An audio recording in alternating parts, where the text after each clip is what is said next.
આજે હું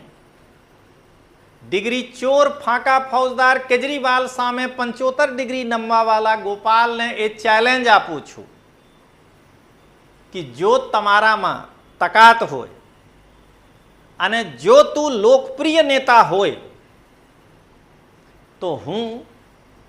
તમે એ ચેલેન્જ આપું છું કે તમે અમદાવાદ મહાનગરપાલિકામાં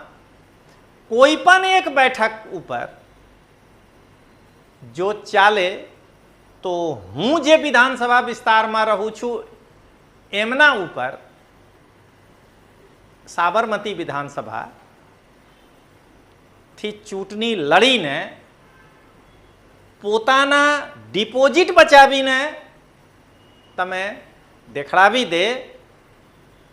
તો લોકોને ખબર પડી જશે કે તું જ્ઞાતિવાદી નેતા છે, તું જાતિના જહર ઘોલી રહ્યા છે, તારામાં કોઈ પણ સમાજ હોય કે ગુજરાત હોય એમના આગળ લઈ જવા માટે કોઈ પણ પ્લાનિંગ અથવા દૂરદ્રષ્ટિ નથી.